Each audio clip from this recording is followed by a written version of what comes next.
सभी को नमस्कार। आज हम एक इंडस्ट्री के बारे में बात करने वाले हैं और वो है paint industry.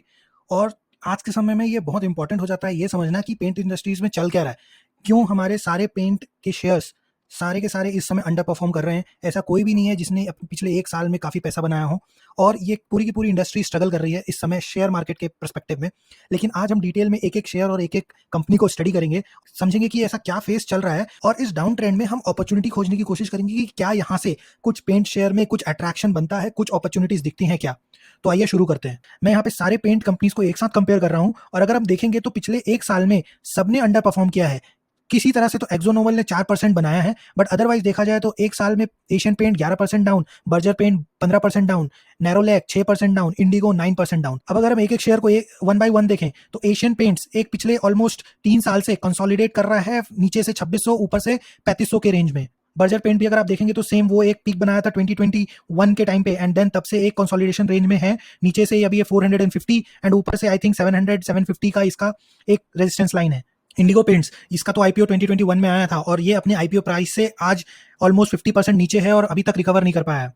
Kansai Nerolac paints ये तो ऑलमोस्ट 2017 कोविड से पहले जो इसका प्राइस पॉइंट हुआ करता था 270 के अराउंड, आज ये उस पे ट्रेड कर रहा है। ये पिछले ऑलमोस्ट 7 सालों से कंसोलिडेट कर रहा है। एक्सो नोबल आई थिंक ये थोड़ा सा अलग है क्योंकि ये कंसोलिडेट किया था हाई पे अपने ऑलमोस्ट 2400 एंड बॉटम पे 1700 के रेंज को, फिर ये ब्रेक किया है और अभी ऊपर की तरफ गया था। इसने हाई बनाया था 2800 का, वापस से 2500 के अराउंड है। तो ऐसा क्या चल रहा है इन पेंट के स्टॉक्स में जो सारे के सारे पिछले 2021 में जब बुल रन आया था एंड उसके बाद आज जब मार्केट अपने ऑलमोस्ट ऑल टाइम हाई बनाया है, ये शेयर अपने 3 साल पुराने इवन 6 साल पुराने प्राइस पे बैठे हैं। अगर हम सारी कंपनियों को एक साथ देखेंगे तो हम देखेंगे कि सारे अपने 52 वीक से 20%, 30%, 25% डाउन है। ठीक है, हम मेजरली इन टॉप 5 कंपनीज की ही बात करेंगे एंड अगर देखा जाए तो इनके पीई काफी रिलेटिवली 50 से कम है।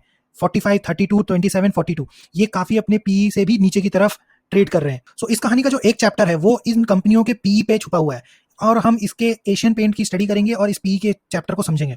10 ईयर का एशियन पेंट का पीई का चार्ट देखो तो हम देखेंगे कोविड के पहले तक के, ठीक है, एशियन पेंट्स को मार्केट ऑलमोस्ट 60-70 का पीई दिया करता था। कोविड के टाइम पे क्योंकि सभी शेयर स्ट्रगल कर रहे थे, सबका बिजनेस स्ट्रगल कर रहा था, तो ईपीएस कम आए। लेकिन उस समय एशियन पेंट और इवन जितनी भी पेंट के स्टॉक्स हैं उनमें प्राइस कट इतना ज्यादा नहीं देखा गया। इसी वजह से जब ईपीएस कट हुए तो इनका पीई बढ़ा, जो कि उस समय 60-70 का पीई मार्केट इनको देता था, वो धीरे धीरे 80 दिया और उसके बाद 2021 में जब पीक आया तो एशियन पेंट ऑलमोस्ट 117 के पीई पे गया था। सेम आप देखोगे ट्रेंड बर्जर पेंट में, वहां पे भी कोविड के पहले जो एक रेंज मिलती थी बर्जर पेंट को वो मिलती थी 60-70 की पीई की। कोविड के बाद इसको भी पीई मिला था ऑलमोस्ट 140-45 का। पेंट स्टॉक्स को कोविड के बाद जो बुल रन आया था उसमें वेरी हाई वैल्यू मिल गई थी। अब यहां से तो सिर्फ एक कंसोलिडेशन ही बनता था। इस वजह से हमने अगर प्राइस ट्रेंड देखेंगे तो एशियन पेंट्स में और बर्जर पेंट में अगले 2 साल 2021 एंड 2022 तो एक कंसोलिडेशन रेंज ही चला। ठीक है, प्राइस उसके ऊपर कभी नहीं जा पाया, इवन दो एक अच्छा ईपीएस आना शुरू हो गया था तब भी दोनों शेयर में। वहीं अगर इंडिगो पेंट्स की बात करें तो इंडिगो पेंट्स तो एक आईपीओ का स्टॉक था। ठीक है, आईपीओ के स्टॉक में भी जब वो पेंट लिस्ट हुई थी तब मार्केट ने उसको डे 1 पे 150 का पीए दे दिया था, ये एक्सपेक्ट करके कि ईपीएस आगे जाके बढ़ेगा। तब आप ऐसा समझिए उस समय 2020 एंड 2021 के टाइम पे पेंट इंडस्ट्री में कुछ खराबी नहीं थी। पुराने शेयर्स को भी मार्केट 100 प्लस का पीई दे रहा था। आईपीओ में भी जो कंपनीज आ रही थी उनको भी 100 के ऊपर का पीई मिल रहा था। यानी कि जो इन्वेस्टर थे वो पेंट इंडस्ट्री को लेकर के काफी बुलिश थे और उसको एक अच्छा पीई देने के लिए तैयार थे। लेकिन डाउन द लाइन क्या हुआ, जो कि उसको 21-22 में एक हाई पीई मिला हुआ था, धीरे धीरे उनकी अर्निंग्स आई 22 में एंड 23 में और ये जो पीई है ये श्रिंक होकर के आई थिंक थोड़ा बहुत 70-80 तक के आया। लेकिन पिछले 1 साल से अगर हम इन पेंट्स को देखें तो एक्सो नोबल अगस्त 23 से इसने ऑलमोस्ट 20% का डाउन ट्रेंड देख लिया है। कंसाई नैरोलैक ने ऑलमोस्ट अगेन अगस्त के टाइम से अभी तक के 20% का डाउन ट्रेंड देख लिया है। इंडिगो पेंट्स तो एनीवे काफी नीचे है ही। बर्जर पेंट सितंबर 23 से अभी तक के 31% का डाउन ट्रेंड देख लिया है। एशियन पेंट जुलाई 23 से ऑलमोस्ट 18% से ऊपर का डाउन ट्रेंड देख लिया है। सो ये सारे शेयर 2020 में एंड 2021 में एक अच्छे पीई पे ट्रेड कर रहे थे, मार्केट इनमें काफी इन्वेस्ट कर रहा था। 21 एंड 22 और आधा 2023 में यहाँ पे ये ईपीएस से अपने आप को एडजस्ट किया, पीई इनका 60-70 के रेंज में आया, बट पिछले 1 साल से ये सारे के सारे शेयर अपने डाउन ट्रेंड में 20-30% है। ऐसा क्या हो रहा है यहाँ पे? यहाँ पे बहुत बड़ा जो इंपॉर्टेंट न्यूज है वो ये है कि जो पेंट इंडस्ट्री का मार्केट है इसमें एक बड़ा प्लेयर एंट्री कर रहा है। आदित्य बिरला ग्रुप का बिरला ओपस पेंट के नाम से इन्होंने अपने पेंट को लॉन्च किया है मार्केट में और ये इस पेंट इंडस्ट्री में एंट्री कर रहे हैं। सो देखिए, ऐसा तो नहीं है कि कोई कॉम्पिटिटर के आने से सारे के सारे प्लेयर्स खत्म हो जाएंगे, सारी सबके बिजनेसेस बंद हो जाएंगे, लेकिन ऐसा क्या है जो मार्केट इनको इतना ज्यादा सरप्राइज हो रहा है, मार्केट इन सारे शेयरों को इतना ज्यादा पनिश कर रहा है? सिंपल सी बात है, ये पहले जो एक बहुत अच्छा पी एंजॉय किया करते थे, सारे इन्वेस्टर काफी खुश थे, सबको इन पेंट इंडस्ट्री में काफी अट्रैक्शन दिखता था, तो वो वहां पे काफी अच्छा मार्केट का मनी इनफ्लो हुआ करता था। अब जो कि मार्केट का डायनामिक्स बदलने वाला है, तो इन्वेस्टर थोड़ा सा कॉशियस होकर के एक बैक सीट में बैठ करके ये देखना चाहता है कि कौन से प्लेयर किस तरह का इंपैक्ट देने वाले हैं। नेक्स्ट, अब थोड़ा पेंट इंडस्ट्री को भी समझ लेते हैं। अब बिना पेंट इंडस्ट्री को समझे अगर आप शेयर में, पेंट के शेयर्स में इन्वेस्ट कर रहे हो तो थोड़ा तो वहाँ पे मिस आउट कर रहे हो। सो इतना जब चीज़ें बदल रही हैं एक इंडस्ट्री में, सो थोड़ा सा आपको टाइम दे करके इन चीज़ों को समझना चाहिए अगर आप पेंट इंडस्ट्रीज में और पेंट के स्टॉक्स में इन्वेस्टेड हो तो। पेंट इंडस्ट्री जो इंडिया में है वो 100 साल से भी ज़्यादा पुरानी है। जो इनका डोमेस्टिक पेंट का इंडस्ट्री है वो एस्टिमेट किया जाता है कि 500 बिलियन रुपीज़ का पेंट इंडस्ट्री है, यानी कि 50,000 करोड़ से भी ज़्यादा की इंडस्ट्री है। सो उसमें से डेकोरेटिव पेंट जो है वो 75% ऑफ मार्केट में डेकोरेटिव पेंट्स चलते हैं। इसमें वो हर तरह के डिजाइनर पेंट्स आ जाते हैं, जैसे कि exterior wall paint, interior wall paint, wood finishing, enamels, ठीक है, ट्रैक्टर इमल्शंस, वो सारी चीजें इसमें आ जाते हैं। अब अगर देखा जाए तो बड़े जो सेगमेंट्स हैं उसमें यहाँ पे दो मेजर कंपनीज हैं, एशियन पेंट्स और बर्जर पेंट्स। ये इतने बड़े हैं कि ये पूरे मार्केट का 80% तो यही कैप्चर करके रखे हैं, ठीक है। सो इस वजह से आपने देखा होगा कि एशियन पेंट और बर्जर पेंट्स के शेयर्स हमेशा से अच्छा परफॉर्म किए और अच्छे रिटर्न्स दिए हैं। बाकी का जो 25% पेंट का मार्केट है उसमें सारा कुछ इंडस्ट्रियल पेंट्स की कैटेगरी में फॉल करता है। यहाँ पे आते हैं आपके automotive coatings, marine coatings, packaging, powder coating, ये ऐसे पेंट्स जो कि इंडस्ट्री में यूज किए जाते हैं। इंडस्ट्रियल पेंट सेगमेंट में जितने भी पेंट्स बिकते हैं उसमें से 45% तो सिर्फ नैरोलैक के पेंट्स ही बिकते हैं। ये मैं यहाँ पे इसलिए हाईलाइट कर रहा हूँ क्योंकि आगे जाकर के जब हम वो जो बिरला ओपस के आने की बात कर रहे हैं ना, वहां पे ये चीज का एक इंपॉर्टेंस होगा। अब इसके बाद जो बचे कुछ जो छोटे मोटे पेंट कंपनीज हैं वो बची हुई इंडस्ट्रीज में, छोटा सा अनऑर्गेनाइज सेक्टर में वो काम करते हैं। अब पेंट इंडस्ट्री से जुड़ा हुआ बहुत इंपॉर्टेंट पैरामीटर वो ये है कि क्रूड ऑयल्स, ओके। सो जो इसका रॉ मटेरियल होता है पेंट बनाने के लिए, उसमें 50% जो चीजें यूज होती हैं वो क्रूड ऑयल से बनाई गई और उनकी डेरिवेटिव्स होती हैं। तो आप इसको सीधे सीधे समझो कि जब भी क्रूड ऑयल के प्राइसेस में जंप आएंगे, पेंट्स में इफेक्ट आएगा, पेंट्स के रॉ मटेरियल महंगे हो जाएंगे, जिसकी वजह से, अब मैं बहुत बेसिक बिजनेस फंडामेंटल समझा रहा हूं यहाँ पे, कि जब भी रॉ मटेरियल का प्राइस बढ़ता है तो किसी भी कंपनी को वो रॉ मटेरियल खरीदने में ज्यादा पैसे खर्च करने पड़ते हैं, और शॉर्ट टर्म में जो भी उनका प्रोडक्ट है उनका वो प्राइस तो बढ़ा नहीं सकते। तो होता क्या है कि उनके मार्जिन श्रिंक हो जाते हैं, मार्जिन छोटा हो जाता है। तो जब भी क्रूड ऑयल ज्यादा बढ़ जाता है तो एशियन पेंट और बर्जर पेंट्स और बाकी के पेंट्स इंडस्ट्री के मार्जिन कम हो जाते हैं। लेकिन अगर ये शॉर्ट टर्म के लिए है, 1-2-3 महीने के लिए, तो पेंट इंडस्ट्री मैनेज कर लेती है। लेकिन मोस्ट ऑफ द टाइम जब अगर ये ज्यादा टाइम के लिए क्रूड ऑयल के प्राइस बढ़े रहते हैं, तब ये जो प्राइस है ये पेंट इंडस्ट्री अपने कस्टमर को पास ऑन कर देती है, यानी कि जो उनका एमआरपी होगा, यानी कि जो पेंट का प्राइस होगा, वो प्राइस को बढ़ा देते हैं और मार्जिन अपना कोशिश करते हैं कि वो मेंटेन रहे। ये एक अच्छी स्ट्रैटेजी है शेयर होल्डर के पर्सपेक्टिव से। पेंट इंडस्ट्री का जो ग्रोथ है वो कहाँ छुपी हुई है? ग्रोथ छुपी हुई है, अगर देखा जाए तो इंडिया में जो पेंट का कंजम्पशन होता है, पेंट जो यूज होता है, वो 4 kg के around per capita India consume करता है, जो कि ग्लोबल लेवल के हिसाब से अगर देखा जाए तो 13 से 15 kg पर कैपिटा कंजम्पशन होना चाहिए। अगर यहाँ पे देखा जाए तो पेंट का अभी पूरी तरह से कंज्यूम होना, हर तरह से उसका यूटिलाइज होना, जिस हिसाब से इंडिया की पॉपुलेशन है उसके हिसाब से अभी तो इसमें कम से कम 3 to 4 टाइम्स की ग्रोथ बची हुई है। इसीलिए यहाँ पे इतना ज्यादा हेडरूम है, जो बोला जाता है कि इतना ज्यादा यहाँ पे साइज ऑफ द मार्केट है कि ये यहाँ पे खुद ही ग्रो करेगा।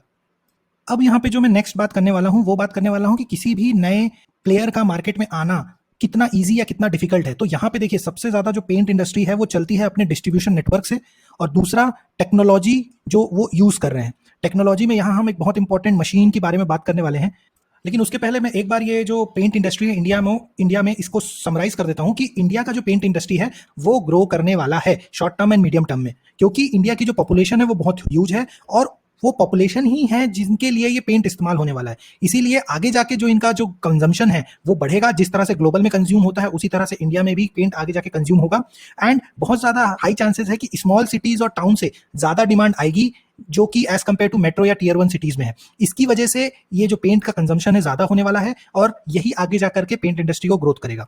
डेकोरेटिव पेंट सेगमेंट में अगर हम बात करें तो डेकोरेटिव पेंट सेगमेंट में कई तरह के इनोवेशंस हो रहे हैं, कई तरह के एडवांस पेंट्स लॉन्च किए जा रहे हैं। सो इंडिया का पेंट इंडस्ट्री तो ग्रो कर रहा है, यहां तक तो चीजें बहुत क्लियर है। अब जब हमने इंडिया का पेंट मार्केट समझ लिया है, अब हम देखते हैं कि इस मार्केट के अंदर कौन से प्लेयर हैं, जो कि हमने नाम तो सुन रखे हैं बट उनको डिटेल में समझते हैं। एशियन पेंट जो अभी मार्केट लीडर है वो 59%, ऑलमोस्ट 60% का उसका जो मार्केट रेवेन्यू है वो कैप्चर किया हुआ है। बर्जर पेंट के पास 18% है और नैरोलैक, एक्जो नोबल उसके बाद 15 एंड 7% पे आते हैं। सो ये तो फिलहाल का सिनेरियो है। यहाँ जो मैं एक्सप्लेन करने वाला हूँ ये मेरा पर्सनल एनालिसिस है और इसी वजह से मैं इसमें इतना डेडिकेटेडली वीडियो बना रहा हूँ। अब हम यहाँ पे ना कहानी को दो स्टोरी में समझेंगे। एक ऐसी दुनिया जहां पे बिरला ओपस है ही नहीं, ठीक है, और एक ऐसी दुनिया जहां पे बिरला ओपस लॉन्च होने वाला है और हो गया है, ठीक है। तो यहां पे हमें समझ में आएगा कि दुनिया कितनी बदल रही है एक प्लेयर के अंदर आने से। अगर मान लीजिए बिरला ओपस नहीं लॉन्च होता और FY 2029 तक के अगले ऑलमोस्ट 5 से 6 सालों में जो इंडस्ट्री है वो अभी 65,000 करोड़ की है, ये एक्सपेक्टेड है क्योंकि ये बिल्कुल बेस है कि इंडिया का जो ग्रोथ हो रहा है और पेंट इंडस्ट्री का जो ग्रोथ हो रहा है उसके हिसाब से जो पेंट इंडस्ट्री है वो 65,000 करोड़ से बढ़ करके 1 लाख करोड़ की होने वाली है। अब बिरला ओपस आए चाहे ना आए, इंडस्ट्री तो ग्रो होगी। अब अगर बिरला ओपस नहीं आता, ठीक है, और इसी तरह से दुनिया चल रही होती जैसे एशियन पेंट्स और बर्जर पेंट्स अपना सेल कर रहे हैं, तो डेफिनेटली तब भी एशियन पेंट एक लीडर होता, क्योंकि जिस तरह से वो पिछले 5 सालों से लीडर है। Berger paint second rank, Nerolac third rank, और ये अपना उसी तरह से शेयर और इसी तरह से बिजनेस बना रहे होते। तो यहां अगर आप देखोगे तो एशियन पेंट अपना ऑलमोस्ट 35,000 का जो उसका मार्केट कैप है वो बढ़कर के 63,000 हो जाता। बर्जर पेंट का जो 11,000 का मार्केट कैप है वो बढ़कर के ऑलमोस्ट 20,000 का मार्केट कैप हो जाता। सो यहां अगर बिरला ओपस लॉन्च नहीं होता तो दुनिया कुछ इस तरह से दिखती। लेकिन अब जो कि बिरला ओपस लॉन्च हो रहा है, राइट, सो अभी इनका जो प्रोजेक्शन आ रहा है वो ये आता है कि 2025 तक के इनका सेल्स रिपोर्ट होना शुरू हो जाएगा। 2025 में ये 5% से लेके 6% तक का मार्केट शेयर कैप्चर कर लेंगे। अगले 2-3 साल में ये अपने मार्केट शेयर को इंक्रीज करके ऑलमोस्ट 10,000 करोड़ के रेवेन्यू तक के लेके जाएंगे। अब अगर ये 10,000 करोड़ का ये मार्केट कैप बना लेंगे, यानी कि ये जो 1 लाख करोड़ का मार्केट कैप है उसमें से इन्होंने 10,000 का मार्केट कैप इन्होंने खींच लिया। 9% से 10% का इसका मार्केट शेयर इसने इस पाई में, इसको हम पाई बोलेंगे या केक बोल लो, इस पाई में वो इतना बड़ा पोर्शन वो लेके चला गया। अब इसने जो ये 10% का शेयर लिया है वो कहां से लिया? वो यही जो मेजर बड़े 3 प्लेयर हैं इन्हीं से वो अपने पोर्शन चुरा रहा है। तो अगर आप देखो तो यहाँ पे एशियन पेंट का जो मार्केट शेयर है वो 59 जो 60% है उससे कट करके मार्केट शेयर 54% तक कटने का उम्मीद है। और बर्जर पेंट जो अभी 16%, 18% का जो अभी उसका मार्केट शेयर है वो 16% रह जाएगा। सो मेजर जो शेयर है वो एशियन पेंट और बर्जर पेंट से ही जाएगा। नैरोलैक से ना के बराबर या 1-2% जा सकता है। ऐसा क्यों? याद है अगर मैंने 3 मिनट पहले ही ये बोला था कि नैरोलैक पेंट जो है वो इंडस्ट्रियल पेंट में ज्यादा मार्केट कैप रखता है और वहां पे उनका ज्यादा स्ट्रेंथ है। लेकिन बिरला ओपस जो आ रहा है ये डेकोरेटिव पेंट में अपने प्रोडक्ट ज्यादा लॉन्च कर रहा है फिलहाल अभी के आने वाले सालों में। इसीलिए एशियन पेंट और बर्जर पेंट में इनका ज्यादा इंपैक्ट होगा। अगर आप इंपैक्ट सिर्फ मार्केट शेयर में ना देख करके मार्केट कैप में देखो तो जो 63,000 का एशियन पेंट हो सकता था वो 57,000 का ही रह जाएगा। बर्जर पेंट जो 20,000, 19,000 का हो सकता था वो सिर्फ 17,000, 17,000 का रह जाएगा। ये इंपैक्ट है जो बिरला ओपस बड़े प्लेयर्स में देने वाला है। अब जो मैं नेक्स्ट डिस्कस करने वाला हूं इसको डिस्कस करके मैं आपको मजबूर कर दूंगा कि आपको ये वीडियो को लाइक करना ही पड़ेगा। अब इसको हम दोबारा से समझते हैं। एशियन पेंट और बर्जर पेंट्स के शेयर प्राइस और ईपीएस में किस तरह से प्रोजेक्शंस हो सकते हैं। यहां पे भी हम 2 दुनिया देखेंगे, बिरला ओपस के साथ में और बिरला ओपस के बिना। अभी जो current year financial year close हुआ है उसमें ईपीएस जो एशियन पेंट का क्लोज हुआ है वो 57 और बर्जर पेंट का 10। अभी जो इनके करंट पीई के अराउंड, अब जैसे कि एशियन पेंट का करंट पीई 50 चल रहा है तो इसका स्टॉक प्राइस 2884 चल रहा है, और बर्जर पेंट का जो अभी पीई चल रहा है 46 के अराउंड, उसके बेसिस पे 460 के प्राइस पे बर्जर पेंट टिका हुआ है। So this is the current scenario. अब अगर बिरला ओपस नहीं आता, ठीक है, तो जो ईपीएस का ग्रोथ प्रोजेक्टेड था वो 20% था एशियन पेंट के लिए और 18% था बर्जर पेंट के लिए, जिसके बेसिस पे वो ग्रो करने वाले थे। जैसा कि मैंने पिछले सेगमेंट में बात किया, जो ये ग्रो करने वाले थे 38,000 से 63,000, ये 20% की ग्रोथ रेट थी। और बर्जर पेंट जो ग्रो करने वाला था 11,000 से 20,000, ये 18% की ग्रोथ रेट थी। अगर बिरला ओपस नहीं आता ये लोग इसी रेट से ग्रो करते और इसकी वजह से इनका जो ईपीएस बढ़ के एशियन पेंट का हो जाता 142, बर्जर पेंट का हो जाता 23। एंड मार्केट अगर उनको 50 का पीई देता जो कि अभी दे रहा है, हालांकि बिना बिरला ओपस के मार्केट इनको 80 और 100 का पीई दिया करता था, लेकिन कंजर्वेटिव होकर के अगर हम कैलकुलेट करें तो 50 का पीई भी अगर देता तो शेयर प्राइस एशियन पेंट का 7,000 हो जाता और बर्जर पेंट का ऑलमोस्ट 1100 हो जाता। लेकिन मैं ये बोल रहा हूं हो जाता, लेकिन ऐसा होने नहीं वाला, बिकॉज ये बात हम कर रहे हैं अगर बिरला ओपस नहीं आता तो। लेकिन बिरला ओपस तो आ गया है, करेक्ट। अब बिरला ओपस अगर आ गया है तो उसको समझते हैं। बिरला ओपस के आने की वजह से जो हमने पिछले ही सेक्शन में डिस्कस किया था, सबसे बड़ा इंपैक्ट तो इनके ग्रोथ में ही आने वाला है, रेवेन्यू में। आप देख सकते हो 38,000 से अब ये 57,000 ही ग्रो करेगा, 11,000 से ये सिर्फ 17,000 ग्रो करेगा। यानी कि जो इनकी ईपीएस की ग्रोथ रेट है वो बहुत ज़्यादा इम्पैक्ट होगी। एशियन पेंट 6% से ही शायद ग्रो कर पाए और बर्जर पेंट 8% से ही ग्रो कर पाए। अब इस ईपीएस ग्रोथ से एशियन पेंट लैंड करता है FY29 में 76 के ईपीएस पे और बर्जर पेंट लैंड करता है 15 के ईपीएस पे। ये प्रोजेक्टेड है और ये बेस्ड ऑन सर्टेन असम्पशंस जो मैंने अभी जस्ट डिस्कस किए उसके बेसिस पे ये लैंड करता है। अब इस ईपीएस पे अगर मार्केट वहां पे भी उसको 50 का पी देता है तो एशियन पेंट का जो स्टॉक प्राइस है बहुत खींच तान के 3800 तक जाएगा और बर्जर पेंट का खींच तान के 735 तक जाएगा। मैं यहाँ पे आपका ध्यान खींचने की कोशिश करूंगा कि ये प्राइस को आप याद रखो, जो FY29 में आइडियली लैंड करता है एशियन पेंट का 3800 और 735, क्योंकि जब मैं टेक्निकल चार्ट पैटर्न में डिस्कस करूंगा ये दोनों शेयर तो मैं बात करूंगा ये दोनों प्राइस पॉइंट के। सो अगर वापस से मैं समराइज करूं तो देखिए यहाँ पे जो दो दुनिया दिख रही है बिरला ओपस के होने से और बिरला ओपस के नहीं होने से, यहाँ पे क्लियरली दिखता है कि स्टॉक प्राइस में कितना बड़ा इंपैक्ट हो सकता है अगर सेम पीई मार्केट दे तब भी, लेकिन जो ईपीएस ग्रोथ है वो काफी ज्यादा डिस्टर्बिंग करने वाली है एशियन पेंट को और बर्जर पेंट को। लेकिन क्या अब हमको यहाँ डरने की जरूरत है? नहीं, अभी रुकिए, मैं बता रहा हूँ, अभी एक्सप्लेन कर रहा हूँ कि इसके बाद की कहानी क्या है। लेकिन जो हम देख रहे हैं सिनेरियो, बिरला ओपस ठीक है आ तो जाएगा लेकिन क्या वो सस्टेन कर पाएगा, अभी हमें ये भी देखना पड़ेगा। ठीक है, तो यहाँ पे देखिए, समझिए बिरला ओपस हम समझ लिए कि हाँ वो 10,000 करोड़ के इन्वेस्टमेंट के साथ वो आने वाला है। ठीक है, लेकिन ये इतना आसान नहीं है। जैसा कि मैंने बोला कि ये जो इंडस्ट्री है ये डिपेंड करती है कि कितना आपका स्ट्रॉन्ग डिस्ट्रीब्यूशन नेटवर्क है।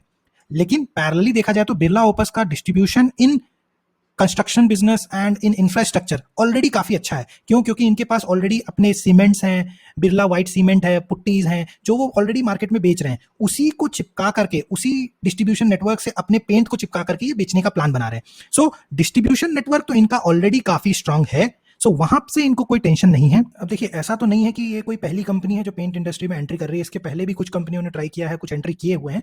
लेकिन इतना हाइप क्यों बना हुआ है बिरला ओपस का? देखिए, इसके लिए ये समझना पड़ेगा कि पेंट इंडस्ट्री जो है वो दो चीजों पे मेजरली डिपेंड करती है। एक तो जो उनका डिस्ट्रीब्यूशन है वो काफी स्ट्रांग होना चाहिए, काफी अच्छा डिस्ट्रीब्यूशन चैनल नेटवर्क होना चाहिए, तभी वो कंपनियां उस पेंट इंडस्ट्री में, पेंट मार्केट में अच्छा कर पाएंगी। और एशियन पेंट लीडर इसीलिए है क्योंकि उनके पास एक बहुत स्ट्रांग डिस्ट्रीब्यूशन चैनल है और इसी की वजह से वो एक आज लीडर बना हुआ है। लेकिन बिरला ओपस के लिए ये एक चैलेंज होने ही नहीं वाला, बिकॉज बिरला ओपस ऑलरेडी अपने पुट्टी सेगमेंट जो कि उनका बिरला व्हाइट का आता है और जो कुछ और ऐसे प्रोडक्ट जो कि वो कंस्ट्रक्शन बिजनेस में, इंफ्रास्ट्रक्चर बिजनेस में यूज होते हैं, उसकी वजह से उनका एक ऑलरेडी डिस्ट्रीब्यूशन नेटवर्क इंडिया में सेटअप है और उसी डिस्ट्रीब्यूशन नेटवर्क को यूज करके वो अपने पेंट को सेल करने वाले हैं। इसलिए जो इसका पहला बैरियर है डिस्ट्रीब्यूशन, वो बिरला ओपस को बिल्कुल भी प्रॉब्लम नहीं करने वाला। डिस्ट्रीब्यूशन के बाद सेकंड इंपॉर्टेंट चीज हो जाती है टिंटिंग मशीन। टिंटिंग मशीन ये जो है आज के जमाने में पेंट इंडस्ट्री के लिए बहुत ज्यादा इंपॉर्टेंट मशीन्स हैं और ये टेक्नोलॉजी से रिलेटेड है।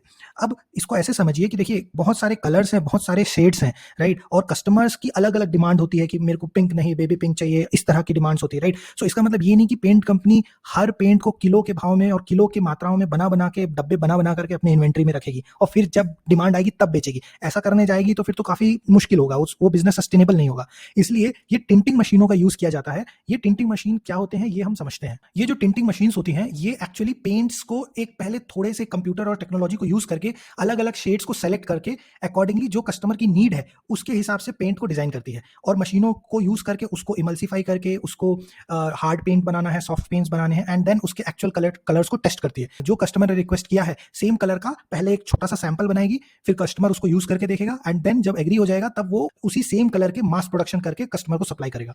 सो अगर कोई बोलता है कि मेरे को एकदम लाइट येलो चाहिए तो वो लाइट येलो को भी ये टेक्नोलॉजी के थ्रू उस लाइट येलो कलर का पेंट इस टिंटिंग मशीन को यूज करके कंपनियां बनाती हैं।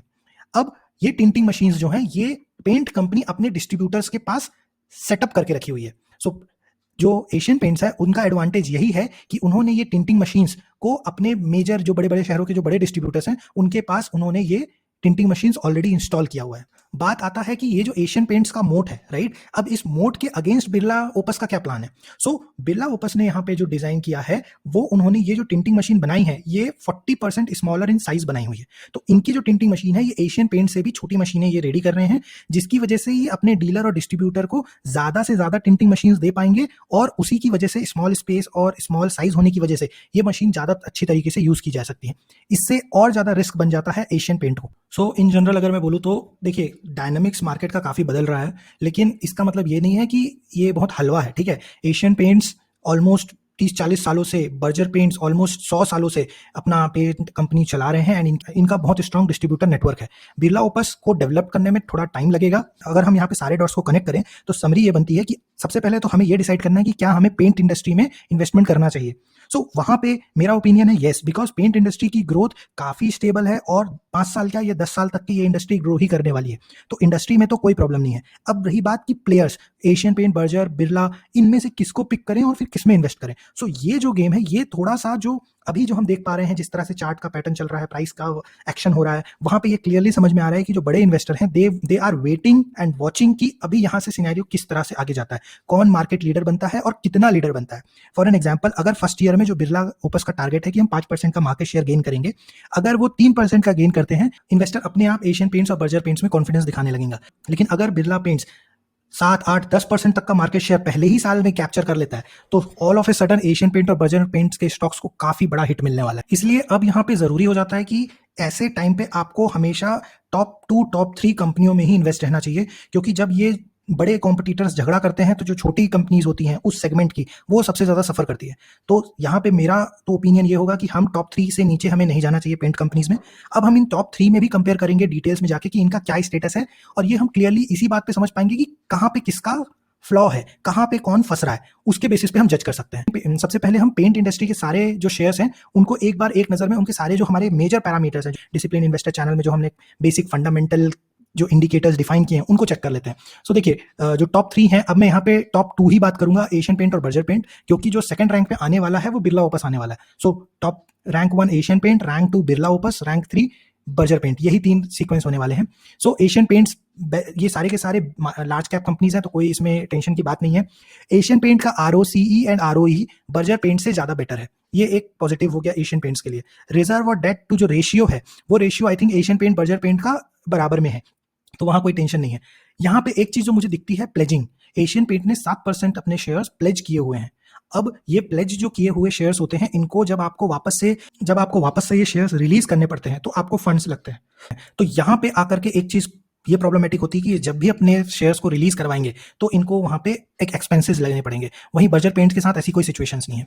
प्रमोटर होल्डिंग की बात करें तो बर्जर पेंट की बहुत स्ट्रॉन्ग प्रमोटर होल्डिंग है, 75% ये इनके कोर प्रमोटर होल्ड करते हैं, which is a much more positive sign. लेकिन ऑपरेटिंग प्रॉफिट मार्जिन अगर हम बात करें तो 21% एशियन पेंट का ऑपरेटिंग प्रॉफिट मार्जिन है और बर्जर पेंट का 16% ऑपरेटिंग प्रॉफिट मार्जिन है। अब यहां पे आकर के गेम बदल जाती है। क्यों? क्योंकि जब मल्टीपल कॉम्पिटिटर्स आ जाते हैं और सब अच्छा प्रोडक्ट मार्केट में दे रहे हैं और सबको एक ही तरह का मार्केट सिचुएशन फेस करना पड़ता है, तब प्राइस वॉर आता है। यानी कि उसका माल बिकेगा जो सबसे ज्यादा कम पैसे में और कम मार्जिन में प्रोडक्ट्स को सेल कर सकेगा, और सस्ता प्रोडक्ट वही सेल कर पाएगा जिसके पास मार्जिन ज्यादा है। जिसके मार्जिन 20% के हैं, 22% के हैं, वो क्या करेगा कि हाँ भैया चलो ठीक है, मैं आपको डिस्काउंट में दे देता हूं, थोड़ा सा कम मैं प्रॉफिट रियलाइज करूंगा, और वो वहां पे डिस्काउंट के बेसिस पे प्राइस वॉर जीत जाएगा। लेकिन इसका मतलब ये नहीं है कि बर्जर पेंट ये नहीं कर सकता, क्योंकि डिस्काउंट देना किसी भी कंपनी के लिए लॉन्ग टर्म के लिए सस्टेनेबल नहीं है। सो यहाँ पे सारा कुछ बस उस पर डिपेंड हो जाएगा कि ये ऑपरेटिंग प्रॉफिट मार्जिन आगे जाके कैसे इवॉल्व करते हैं, कौन सी कंपनी किस हिसाब से। अब इनका जो शेयर होल्डिंग पैटर्न है इसको डिटेल में समझते हैं। सो देखिए, प्रमोटर का तो शेयर होल्डिंग एशियन पेंट्स में स्टेबल है, बट यहाँ पे ऑलमोस्ट 2% FII ने पिछले क्वार्टर में अपने स्टॉक्स को कम किया है। ठीक है, वहीं अगर बर्जर पेंट्स को देखें तो बर्जर पेंट्स में इस तरह का कोई एक्शन नहीं हुआ है। इवन DII ने 1%, ऑलमोस्ट आधा % के करीब खरीदा है, जबकि एशियन पेंट में आई थिंक यहाँ पे FII ने अपने स्टॉक्स को कम किए हैं। सो यहाँ पे डेफिनेटली एक चीज का चैलेंज दिख रहा है। अब हम इस सेगमेंट में टेक्निकल एनालिसिस करते हैं एशियन पेंट और बर्जर पेंट का। सो जैसा कि हम जानते हैं ऑलरेडी कि ऑलमोस्ट 3 साल से ये दोनों शेयर्स एक रेंज में कंसोलिडेट कर रहे हैं। यहाँ पे अगर हम एशियन पेंट का मंथली चार्ट पैटर्न देखें, सो यहाँ पे आप रियलाइज करोगे कि ये डेफिनेटली एक रेंज में बाउंडेड है। ऊपर से इसके जो रेंज आ रही है वो 3600 की आ रही है, और बॉटम से ये ऑलमोस्ट 2600, 2650 का ये एक बॉटम रेंज बनाया हुआ है। और रिसेंट मंथ में, अभी जस्ट ये मंथ जैसे क्लोज हुआ है, तो यहाँ पे एक डोजी कैंडल बना है जो कि इसके बेस को और स्ट्रॉन्ग सपोर्ट दे रहा है। बट आगे जाकर के ये किस तरह से कन्वर्ट होता है ये तो बाद में पता चलेगा। बट इसका मतलब ये है कि आगे आने वाले समय में एशियन पेंट इस रेंज में ही ट्रेड करने वाला है, और मुझे लगता है कि ये जो अभी इसकी PE 50 के अराउंड सेट है, ये PE इन्फ्लेट नहीं होने वाली, क्योंकि वो जमाना अलग था जब मार्केट इसको 100 का PE देता था, अब नहीं देगा। ठीक है, बिकॉज यहाँ पे अब मार्केट वेट करेगा थर्ड प्लेयर के आने का, तो इसको हाई PE तो नहीं मिलने वाला। सारा कुछ अब डिपेंड करता है इनके रेवेन्यू और इनके जो प्रॉफिट आने वाले हैं अगले क्वार्टर्स में। सो लेकिन अगर देखा जाए तो अब ये यहाँ पे इसी रेंज में ही कुछ साल तो ट्रेड करेगा, ऐसा यहाँ पे लगता है। लेकिन क्या ये अब इस बेस को ब्रेक करेगा? ये एक्चुअली काफी लो चांसेस है, बिकॉज नीचे से एशियन पेंट्स में बाइंग आएगी, क्योंकि ये मार्केट का अभी भी लीडर है। ठीक है, बिरला ओपस के आने के बाद भी ये एक मार्केट का लीडर ही रहने वाला है, तो इसमें नीचे डाउन ट्रेंड उतना ज्यादा एक्सपेक्टेड नहीं है। राइट। अब अगर मैं बर्जर पेंट को देखूँ तो बर्जर पेंट में भी आपको सिमिलर एनालिसिस दिखेगी, ठीक है। वो भी एक रेंज में ही बाउंडेड है ऑलमोस्ट पिछले 3 साल से, ठीक है। यहाँ पे इसने अपने पीक जो अपने यहाँ पे इसने जो अपना हाई बनाया था 750 के अराउंड, ठीक है। एंड अभी ये नीचे बॉटम बेस इसका 450 के अराउंड चल रहा है, बट इसका जो चैनल है वो थोड़ा सा डाउनवर्ड चैनल है, ठीक है। एंड यहाँ पे अभी देखा जाए तो ये 460 के अराउंड ये प्राइस ट्रेड कर रहा है।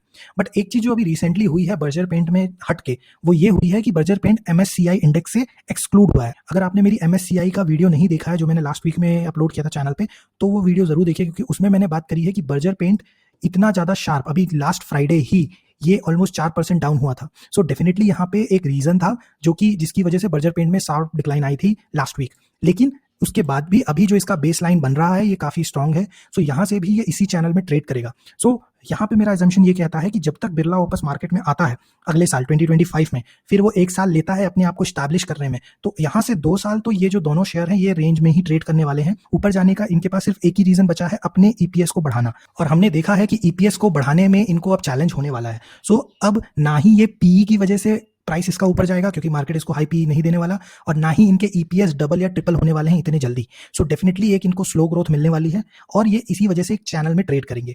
अब बिरला को आने में, बिरला वापस आएगा, 2-3 साल स्टैब्लिश करेगा, उसके बाद किस तरह से मार्केट टर्नआउट होता है तब जाकर के इनमें एक रैली आएगी। सो अब हमें ऐसी सिचुएशन में क्या करना चाहिए?